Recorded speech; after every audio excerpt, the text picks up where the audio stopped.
Assalamualaikum warahmatullahi wabarakatuh. Halo semuanya.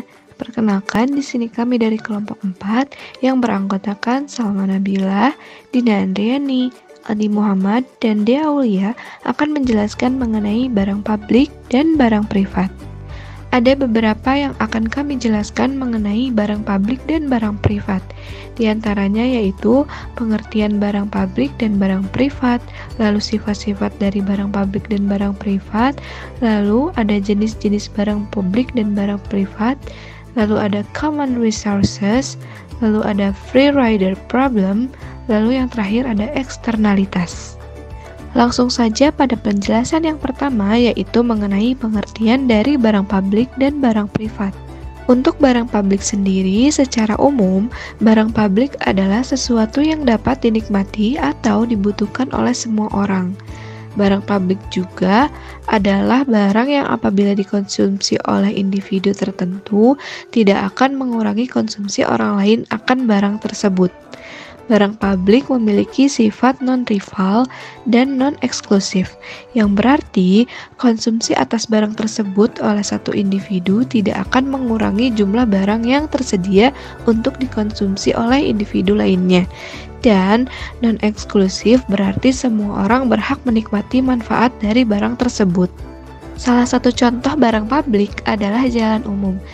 Lalu untuk selanjutnya, barang privat adalah barang-barang yang memiliki sifat berkebalikan dengan barang publik.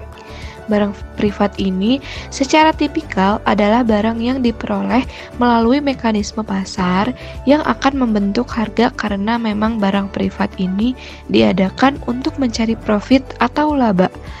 Oleh karena itu, kepemilikan barang privat biasanya dapat teridentifikasi dengan baik. Dan harga barang privat dapat dengan mudah ditentukan oleh mekanisme pasar antara produsen dan konsumen. Sebagian besar barang yang kita konsumsi adalah barang privat, yaitu barang yang hanya dapat digunakan oleh satu konsumen pada satu waktu. Misalnya, ketika seseorang sedang memakan kue miliknya, orang lain tidak dapat melakukan hal serupa. Eksklusivitas kepemilikan menjadi faktor pembeda utama barang privat dengan barang publik. Contoh barang privat adalah makanan dan minuman, lalu ada pakaian, perumahan, dan juga kendaraan. Kita beralih pada pembahasan selanjutnya, yaitu sifat-sifat dari barang publik dan barang privat. Nah, untuk sifat dari barang publik itu ada dua. Untuk sifat yang pertama ada non-rivalry, berarti penggunaan satu konsumen terhadap suatu barang tidak akan mengurangi kesempatan konsumen lain untuk mengkonsumsi juga barang tersebut. Setiap orang dapat mengambil manfaat dari barang tersebut tanpa mempengaruhi manfaat yang diperoleh orang lain. Contoh, dalam kondisi normal, apabila kita menikmati udara bersih dan sinar matahari, orang-orang di sekitar kita pun tetap dapat mengambil manfaat yang sama. Lalu, untuk sifat yang kedua yaitu non-excludable, berarti apabila suatu barang publik tersedia, tidak ada yang dapat menghalangi siapapun untuk memperoleh manfaat dari barang tersebut. Baik mereka yang membayar maupun tidak membayar dapat menikmati barang tersebut. Contoh, masyarakat membayar pajak yang digunakan untuk membiayai penyelenggaraan jasa kepolisian yang dapat menggunakan jasa kepolisian tersebut tidak hanya terbatas pada yang membayar pajak saja. Mereka yang tidak membayar pun dapat mengambil manfaat atas jasa tersebut. Singkatnya, tidak ada yang dapat dikecualikan dalam mengambil manfaat atas barang publik. Selanjutnya ada sifat dari barang privat. Sifat dari barang privat ini ada dua sifat juga. Sifat yang pertama ada rivalrous consumption, berarti konsumsi oleh satu konsumen akan mengurangi atau menghilangkan kesempatan pihak lain untuk melakukan hal serupa. Terjadi rivalitas atau kompetisi antar calon konsumen dalam mengkonsumsi barang ini. Contohnya, kita membeli buku yang jumlahnya terbatas sehingga hanya mereka yang membeli dahulu saja yang dapat memiliki.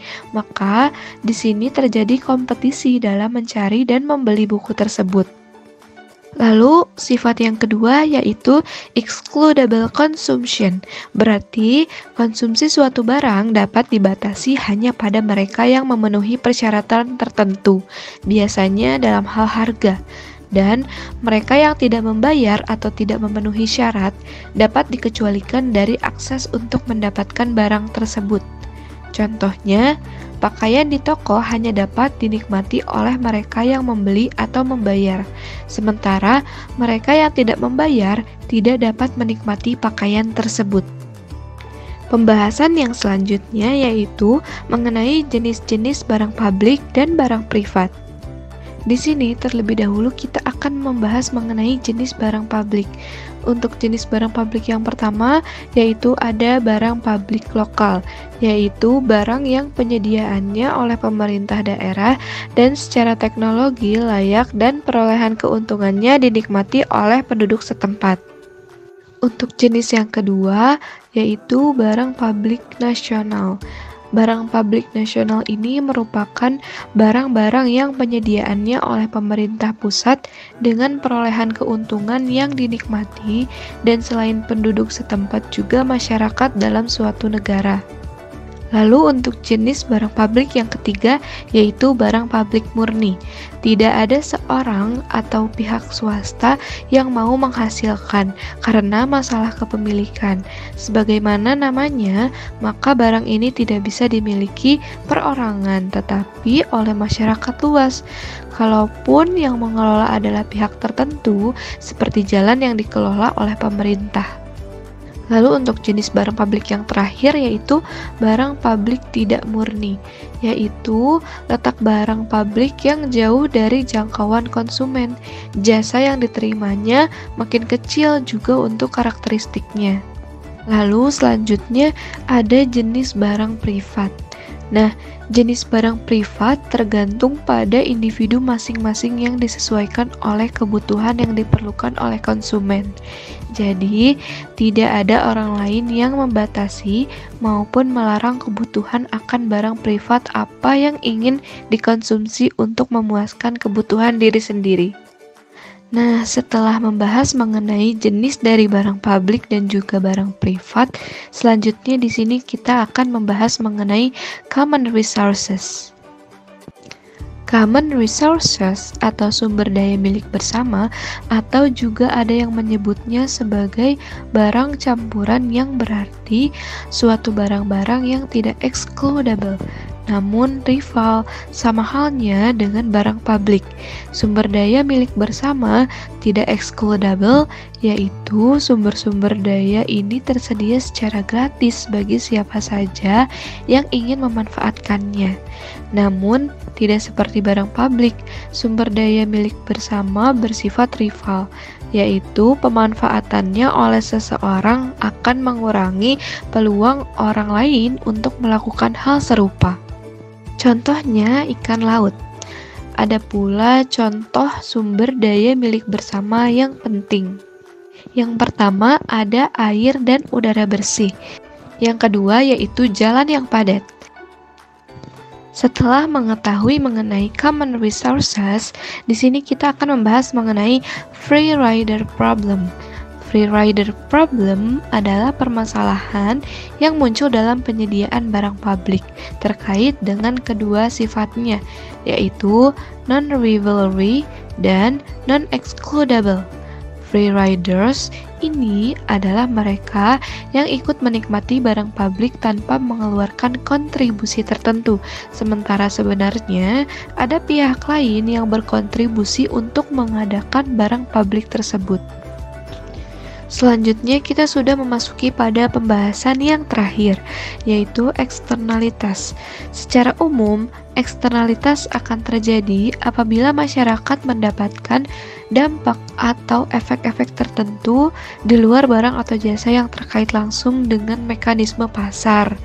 Dalam konteks mekanisme pasar, keterkaitan suatu kegiatan dengan kegiatan lain yang tidak melalui mekanisme pasar inilah yang disebut dengan eksternalitas. Dapat dikatakan bahwa eksternalitas adalah suatu efek samping dari suatu tindakan pihak tertentu terhadap pihak lain.